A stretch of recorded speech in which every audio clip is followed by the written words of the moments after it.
kaprobinsya, sa itsura pa lang, sa mata, sa paa, sa kulay, doon pa lang malalaman mo na kung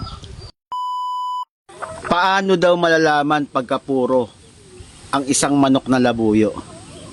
Yan. So papaliwanag natin mga kaprobinsya. So umpisahan natin sa itsura. Sa mata,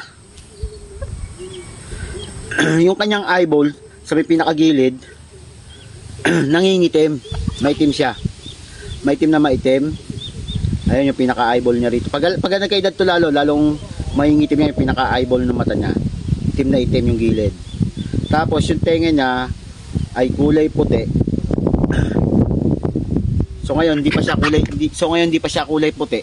Kasi nga bata pa siya. Tapos pagdating sa paa, black.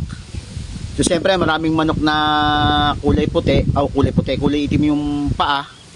Ayan o, itim yung paa.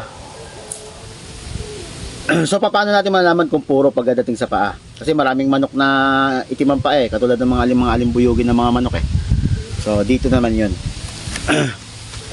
Ayan o, sa may pinakalikod niya, sobrang nipis mga kaprobinsya, yung pinakalikod ng paa niya. Sobrang nipis niyan, ayun o. Sobrang nipis. Manipis na manipis, kala mo tikling yung sa may pinakalikod niya, ayan o, yung pinakakurba niya. Ayan, diyan mo malalaman pagka purong labuyo ang isang manok na nahuli mo sa bundok.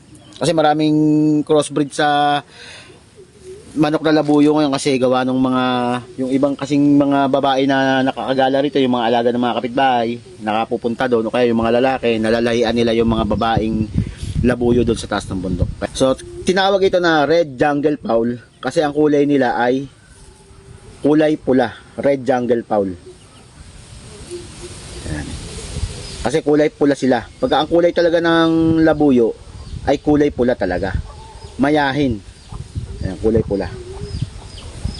Ayan, sa English nga labuyo, red jungle fowl.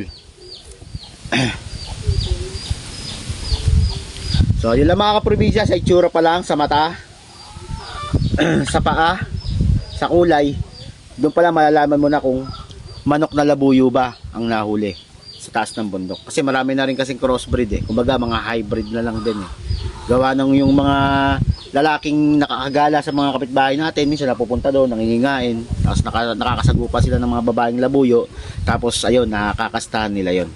So kaya nagkakaroon ng ibang kulay, nagkakaroon ng puti, bulik, gold, marami pa.